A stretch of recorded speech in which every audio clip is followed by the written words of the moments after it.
I, I don't understand. I, I, I'm at a loss for words. I, I really am. This is baffling. That might be the right word for it. Baffling. I don't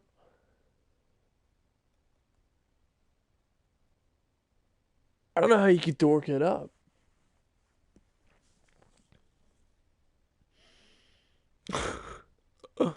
I just I'm just so lost. We go from a halfway decent pay-per-view known as Survivor Series and a phenomenal NXT takeover to whatever the heck this was. It's so bizarre because I feel like I'm only reviewing the bad stuff. Like I actually was entertained by Survivor Series despite some of it being predictable or just crap. But I just I'm I'm so perplexed and confused.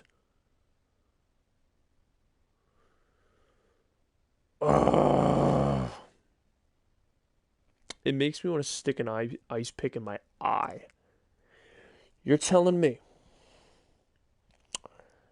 that the Intercontinental Champion had nothing to do or couldn't make this show. You're telling me the United States Champion couldn't make this show. I am trying so hard to refrain from unleashing just the pure anger and frustration I've got coursing through my veins. I really am. They have Becky and Charlotte team up to rivals who don't like each other against the Kabuki Warriors, who are the women's champions of the tag team division. Why? We're really going to play on the trope of, oh, bitter enemies. Can they hold their, alliance together against a common foe? And they lost, so. And holy crap, it was a botch fest. It was like getting stabbed in the brain over and over and over. This whole show. Buddy Murphy and Alistair was pretty good. Crowd was dead. Andrade's match was good, but dead. They are, for some reason, starting to build toward his breakup with Vega. And I don't see why. They're a perfect team. You just don't utilize them because, screw Vega. Don't really let her speak at all. And as far as Andrade, don't really let him shine. Although, he has been getting screen time, which is good. But for some reason, they're like, you know what? This whole manager thing's run its course. We're going to start doing a storyline where they have conflicting issues and they might be done. We haven't determined if they are or not. She might go on a singles career. We're really undecided on this. Makes me want to eat a Tide Pod. Because both of them together are a gemstone. You break them up, and Andrade just feels like another guy on this roster. Whereas he stands out with a female manager. I really feel like he stands out, and I like it. And now they're just like, you know what? We should break these two up. It's like, huh? Why? To give him something to do? I'm so confused. New Day retain. was a really good match against the Revival.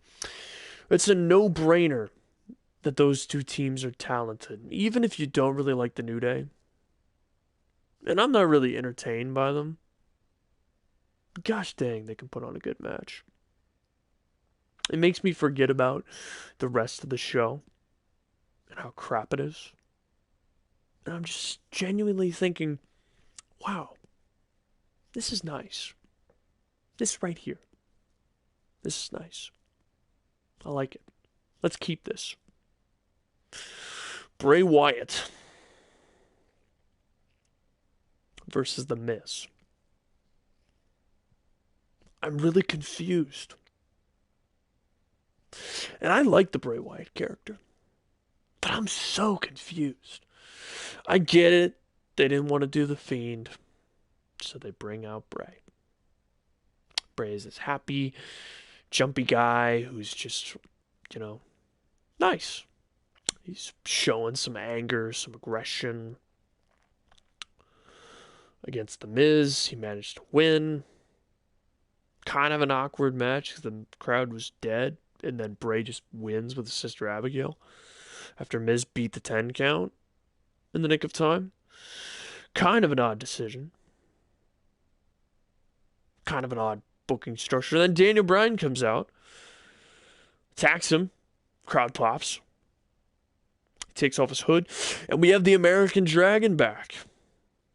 Man, I'm getting Ring of Honor vibes. Except I think he was borderline bald in Ring of Honor. This was more like 2011 Daniel Bryan when he actually, had hair on his head. Or more defined hair on his head. I like the look. Brings a sense of nostalgia. He attacked Daniel Bryan.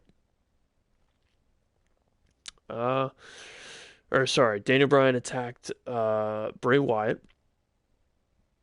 And it was just awkward how it was executed because he got the mallet. And the crowd just, it was like a disconnect because the crowd didn't know, or it just felt like the crowd was disconnected with what was going on, and Daniel Bryan at the same time was disconnected. Like, it was just this awkward kind of thing because he gets the mallet, picks it up, crowd whoops, and it's like, okay, what's happening here? He goes to swing, lights go out, turn back on, Bray's gone. He's just like, all right. And he just pounds it into the ground, and then crowd's like, all right, okay. And then he gets up on the middle rope, starts doing the yes chant, crowd starts getting into it. It's like, okay. That was just really weird. Here's the issue. The crowd was dead for that match because it was kind of predictable Bray was retaining. Daniel Bryan comes back, which was great.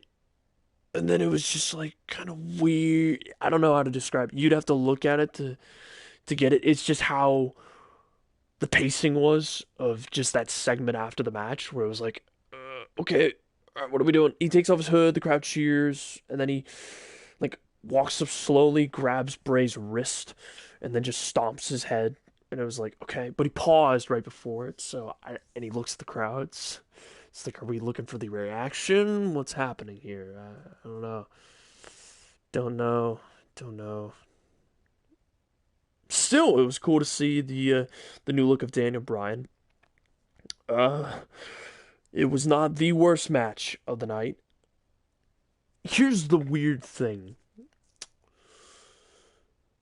Rusev and Bobby Lashley. So for anybody that's not following, this is all scripted. Rusev divorces Lana, or they both divorce her, or divorce. She faked a pregnancy. She's hooking up with Bobby Lashley because Lashley's manipulated her into thinking that Rusev has cheated on her. So Rusev is obsessed with getting back at Lashley. They have a tables match. Lashley tries to put him through one table. It doesn't break, so he chucks Rusev through the other, and it shatters. So Bobby Lashley won. Here's the funny thing. I don't want to blame too many things on this storyline. But one of the biggest fingers to point at is the fans on this one. I don't know. It's really split. People can't decide whether they like it or not, or at least are intrigued by it. Everyone's really just kind of like so spread out on a giant spectrum when it comes to this. It's like you have people who really hate it and think this is killing WWE, and then on the other hand, you have people who are like, okay, this is different. Let's give it a shot. And it's weird because it's almost like people are like, oh, he's. I've heard the defense against this rivalry. People are like, oh, he was so much better beforehand. It's like, yes, because a catchphrase really makes a character. The Rock, with an infinite amount of catchphrases, really got over with just one catchphrase. Man, he really became solidified with one catchphrase. No, he had a bunch in his arsenal. I know it's hard to come up with a catchphrase, but The Rock had charisma with it too. What they're trying to do with Rusev is make him a relatable character to try to make you cheer for him. Because they know he's not the best when it comes to the mic. They know he's not the best when it comes to personality. But they're like, hey, you know what?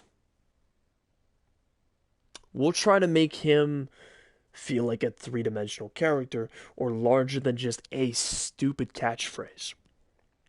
Honestly, that's not a bad thing. They're giving it a shot.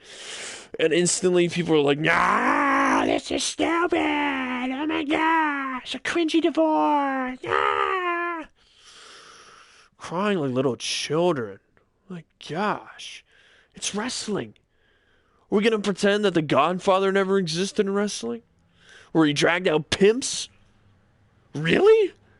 Oh no, a divorce is so painful. Gosh, man, I wish they didn't do that Matt Hardy and Edge storyline and bring it to life. Man, because people would have rejected it back then. So glad they didn't do that. Oh wait, they did. Oh, that's right. Yeah. What else? How about the creepy stalker storyline with DDP and stalking Undertaker's wife at the time?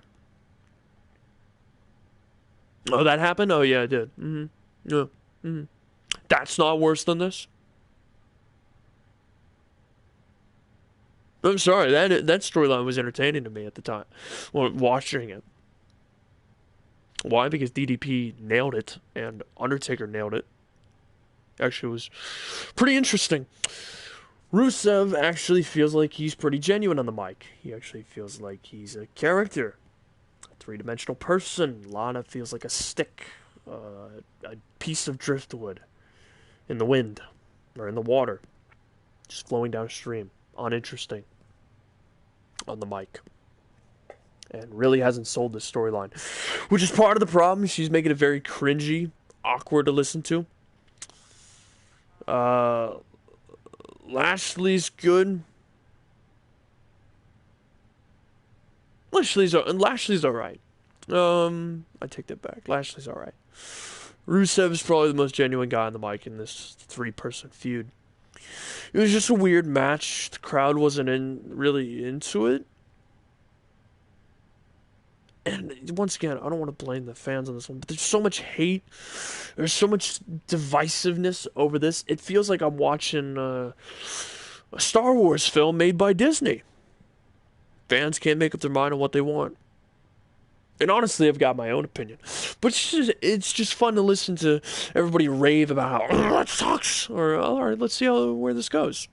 It's actually not that bad. No, you have a terrible opinion if you think this is good, at least halfway decent. It's like, okay, well, would you rather have something different or something not at all? How about no storylines? How about no build of conflict? How about nothing? How about no investment in fights? How about Muhammad Ali never, hyped up fights? Or Mike Tyson hyped up fights? How about nobody does promos anymore, so we build any kind of match? How about that? How about we have no characters? Let's just have people in the ring talking and blah blah blah blah blah blah blah blah. Hey, let's wrestle. How about that? Because none of you want a storyline, even if it is terrible or good. I think it's halfway decent. There are some writing issues. There are some things I would have changed or fixed to help elevate the storyline. But holy crap. Nobody can make up their damn mind when it comes to this. Think, make a decision. Honestly, why is it so hard? I feel like this is trying to appease these people is just so difficult.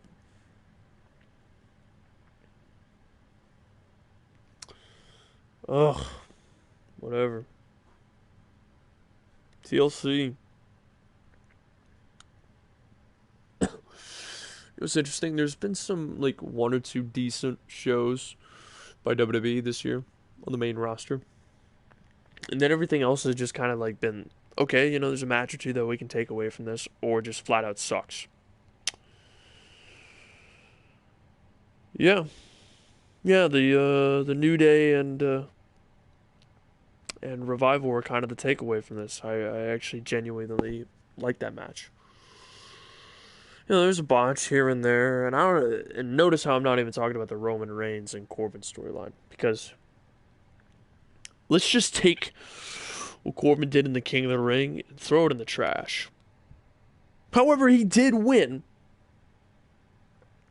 over Roman, but with assistance, of course.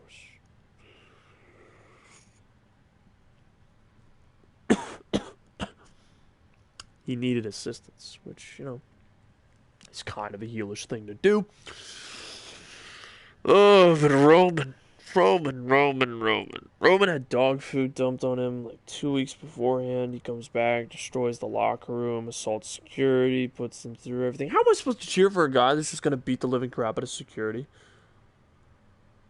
He's supposed to be the good guy, and he's just like tearing up security, throwing them around. It's like, you do realize these guys, their job is to like secure the perimeter, right? And you just beat the living crap out of them. How am I supposed to cheer for you? Corbin's great. Roman's bland. Match was meh. Corbin is actually decent in the ring. So is Roman. It's just kind of weird. This is the storyline. Just kind of sucked, Man, I wish I had a divorce storyline to help bleach my eyeballs of this weird storyline with Corbin and Roman. Oh wait, we do. And honestly, it was better than this.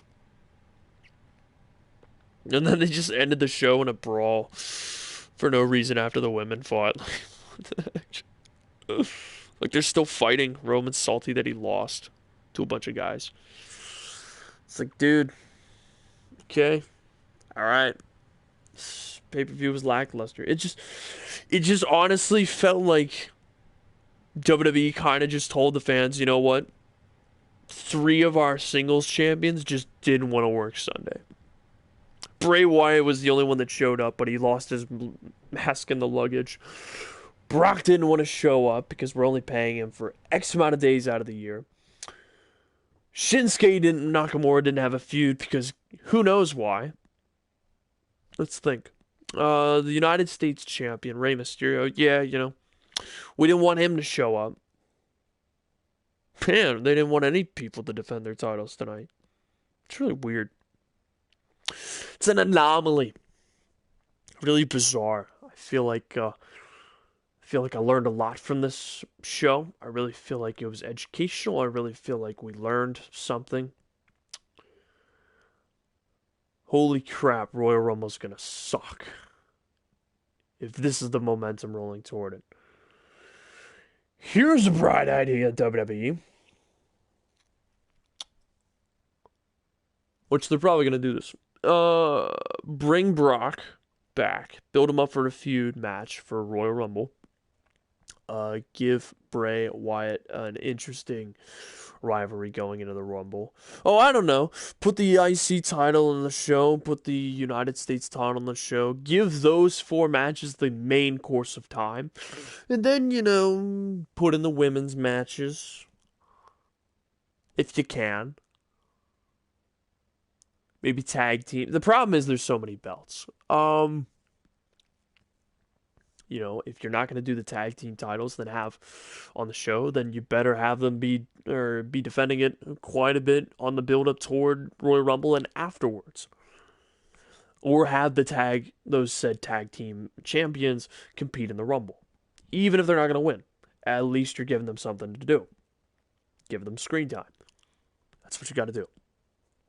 You know, build a card full of titles that means something, and then build the meaning by having storylines for said titles. You have a month and roughly a half to build this. Do it. Don't piss this opportunity away. Seriously. This is bad. This is disgraceful. This is terrible. And this stuff right here only reaffirms the statements that when people make those sneering looks like, you watch WWE. Scripted wrestling, fake wrestling. NXT and AEW made me forget about that.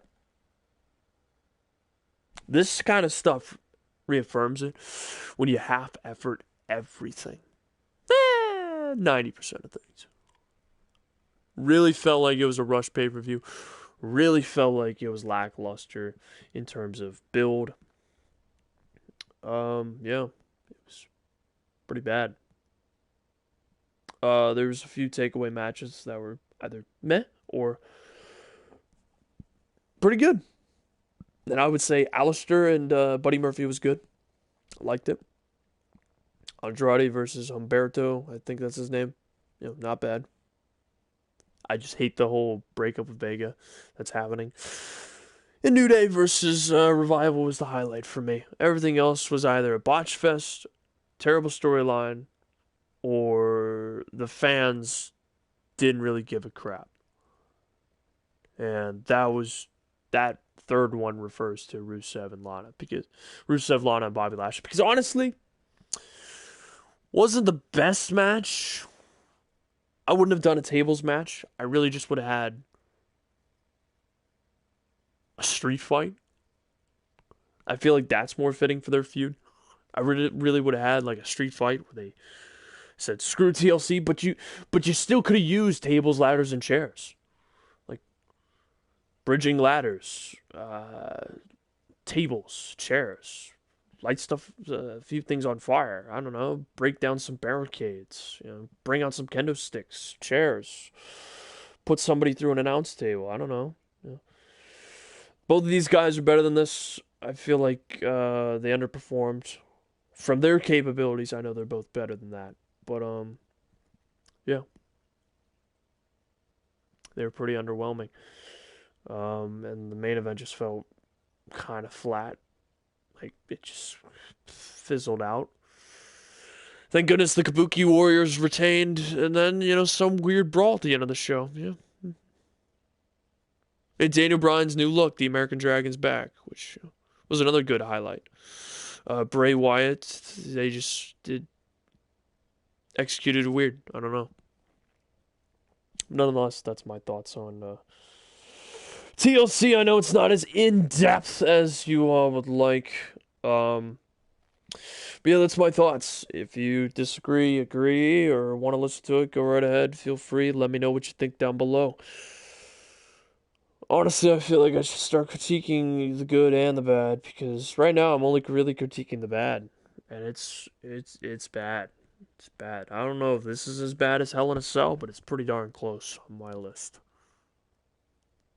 Pretty crap. Come on, WWE. You gave us Survivor Series. You tell me you can't do anything. Here's a bright idea. Make a good Rumble show. Make a really good Rumble. Pick a guy that could really benefit from a storyline. Really build these titles up. Really make us care about the road to WrestleMania. Really try. Starting now. Right now. Right now.